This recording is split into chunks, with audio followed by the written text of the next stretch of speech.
और लोकसभा अध्यक्ष जी के द्वारा एक्सीलेंस इन मीडिया अवार्ड इत्यादि शामिल हैं और छत्तीसगढ़ विधानसभा का उत्कृष्ट संसदीय पत्रकार अवार्ड भी आपको प्राप्त है। तो आज ऐसी विभूति हमारे बीच में, तो आज के विषय पर प्रकाश डालने के लिए मैं इनसे निवेदन करूँगा कि वे अपना प्रेरणादायक हमारे बीच। धन्यवाद राजेश भाई जी। ओम शांति। आप सब मेरे साथ बोलिएगा एक बार अंदर मन से बिल्कुल ओम शांति, ओम शांति, ओम शांति। मंच पे बहुत ही वरिष्ठ हमारे सर बैठे हुए हैं, डॉक्टर शंकर शुक्ला जी, उनको प्रणाम करते हुए सबसे वरिष्ठ वही हैं हमारे पुष्पेंद्र भाई माउंट आबू से बता रहे हैं, पत्रकार हैं पुष्पेंद्र भाई जी, विशाल जी को आपने सुना, राजेश भाई जी संचालन कर रहे हैं उसका, और जो हमारी इतनी प्यारी हरदा की दीदियाँ हैं, कल से हम लोग उनके आतिथ्य का सत्कार का आनंद ले रहे हैं और मन प्रसन्न और बाग बाग हो गया। और आप सबका भी वंदन अभिनंदन करते हुए अपनी बात में शुरू करूँगी। सबसे पहले तो इतना अच्छा लग रहा है हरदा आके, मैं बिल्कुल आपके घर की बेटी मुझे समझिए, क्योंकि मैं मालवा की हूँ, इंदौर की हूँ मैं, और सी न्यूज़ ज्वाइन करके 2008 में मैं रायपुर गई थी छत्तीसगढ़, तब से छत्तीसगढ़ में ही गाने लगी। लेकिन मेरा जन्म, मेरा शिक्षण, मेरी शुरुआत की जो पत्रकारिता है वो मालवा से ही शुरू हुई, मैत्रिया से मैंने शुरू किया मालवा से। तो हरदा, इतना हरदा का नाम मैंने सुना था इंदौर में रहते हुए, मैं बता भी रही थी राजेश भाई को, हरदा टीवर्दी नेमावर, इसकी हमने काफ़ी खूब पढ़ी है, लेकिन दर्शन करने का इस धरती का सौभाग्य पहली बार प्राप्त हुआ। तो मैं हरदा के सेंटर की मैनू को, राजेश भाई जी को, पुष्पेंद्र भाई जी को बहुत दिल से धन्यवाद देती हूँ कि मुझे आपने यहाँ बुलाया इस योग्य समझ के। हरदा आके मैं हरदा के बारे में जानना चाहती थी और मेरी उत्सुकता बढ़ गई कि मुझे हरदा आना है। जब मैं पहुँची तो मुझे पता चला कि ये हृदय नगरी है, हरदा का एक नाम हृदय नगरी भी है। कहने का मतलब ये वालों का इलाका है, इसलिए इसको हृदय नगरी कहा गया। और जब उन्हीं के साथ में गई, शिव करुणा मंदिर देखा हमने, नेमावर में जो जैन मंदिर बन रहा है उसको देखा, बात हुई मेरी बहुत सारे लोगों से, तो मुझे और पता चला कि तपस्या स्थल है। वैसे भी नर्मदा जी का जो किनारा होता है, तट होता है, वो तपस्थली ही है, वो देश में कहीं भी हो, बहुत अपने आप में पुण्य भूमि होती है, और उसको मैंने कल से महसूस किया अंदर। तो मैंने हरदा का एक नया नाम मेरे मन में आया, मतलब नया नहीं कह सकते, पर हरदा की धरती को प्रणाम करते हुए और यहाँ का जो मैंने अनुभव लिया कल से अब तक, तो हरदा जो है वो हरने वाला और देने वाला, दुख हरने वाला और सुख देने वाला, ये ऐसी पुण्य भूमि है हरदा। हरने वाली भी है, सुख हरता, माफ कीजिए, दुख हरता सुख करता कहा गया ईश्वर को, तो ये हरदा में वैसी भूमि है, दुखों को हरने वाली, हर और दा यानी दाता, देने वाली भूमि।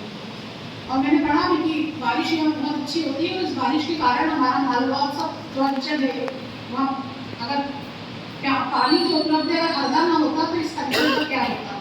तो आप सबको हरदा की भूमि को प्रणाम करते हुए, आप सब यहाँ के जो माटी पुत्र बैठे हुए उन सबको प्रणाम करते हुए अपनी बात को शुरू करूँगी। बहुत अच्छा विषय रखा, ब्रह्मा कुमारी सतत काम कर रहा है कि स्वस्थ समाज में मूल्यनिष्ठ पत्रकारिता की क्या भूमिका होनी चाहिए।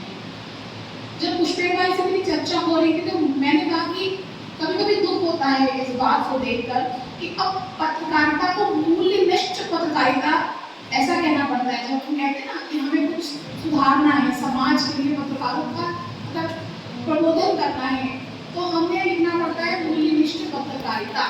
जबकि मैं उस दिन पुष्पेंद्र भाई को कहा, सेवा की सारी भावनाएं, सारे कर्तव्य स्वतः ही समाज। आप ये मत सोचिएगा कि मैं भाषण दे रही हूँ, हम बात कर रहे हैं अपने घर में बैठे, मैं भी पत्रकार।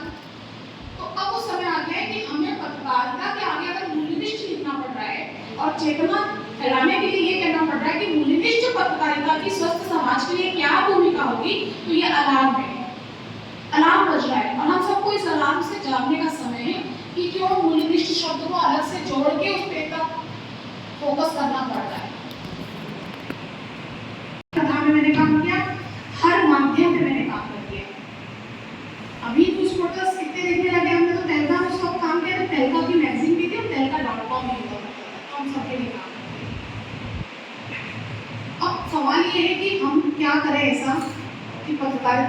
समाज की सेवा हो, राष्ट्र की सेवा हो और विश्व की भी सेवा हो। तो सबसे अच्छा उदाहरण गणेश जी का हमें मिलता है। गणेश चतुर्थी आई, गणेश जी घर घर में विराजमान होते हैं, तो गणेश जी का ही उदाहरण लेके हम समझते हैं कि मूल्यनिष्ठ पत्रकारिता कैसे की जानी चाहिए, क्या उसके पैरामीटर हो सकते हैं, हमें कैसे करना है। हमें हमारे सामने गणेश जी सामने हैं और हम गणेश जी से कैसे सीखे कि मूल्यनिष्ठ पत्रकारिता कैसे होगी। सबसे अच्छा समय गणेश जी पे बात करने का यही है। देखिए गणेश जी की जो आकृति है, जो उनका चरित्र है, जो उनका व्यक्तित्व है, जो उनका कृतित्व है, वो हमें बहुत सारी बातें सिखाने लगता है। सबसे पहले उनके बड़े बड़े कान देखिए, गणेश जी के कान कितने बड़े, जबकि हाथी का मुख लगाया हो तो कान उनके अलग ही दिखते हैं इतने बड़े। हम सारे पत्रकारों को बहुत बड़े कान करने पड़ेंगे, जिसमें हमको सब कुछ सुनना है, वो भी सुनना है जो कहा जा रहा है, वो भी सुनना है जो नहीं कहा जा रहा है। पत्रकार कहते हैं पत्रकारों को संविधान में कोई अलग से अभिव्यक्ति का आधार, कोई अधिकार नहीं दिया है। जो संविधान में अभिव्यक्ति की स्वतंत्रता एक आम नागरिक हुए भारत के, वही आम नागरिक होने के नाते पत्रकार हुए।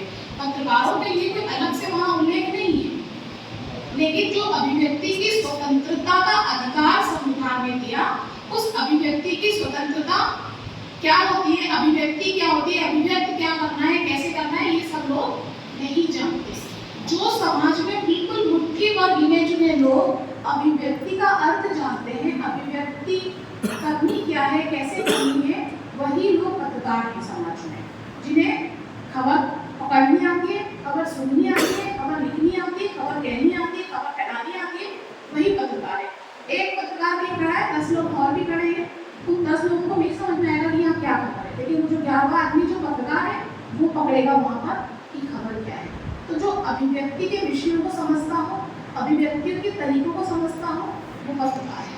तो हम गणेश जी से जो उनके बड़े काम हैं, तो वो सांकेतिक रूप से हम अपने पास रखें अपने बड़े बड़े काम कि क्या कहा जा रहा है समाज में, वो भी हमें सुनना है, और जो नहीं कहा जा रहा वो भी हमको सुनना है। हम सुनते भी हैं, आप सब अनुभव भी हैं, आप सब पत्रकार हैं, मैं आपको पत्रकारिता नहीं सिखा सकती, आप सब करें, लेकिन आपने सुन तो सब कुछ लिया, बहुत सारा सुन लिया हमने, और सुनने का की क्षमता, सुनने का सामर्थ्य केवल पत्रकारों के पास है। अब गणेश जी बुद्धि के देवता है, तो हमें बुद्धि से काम लेना है।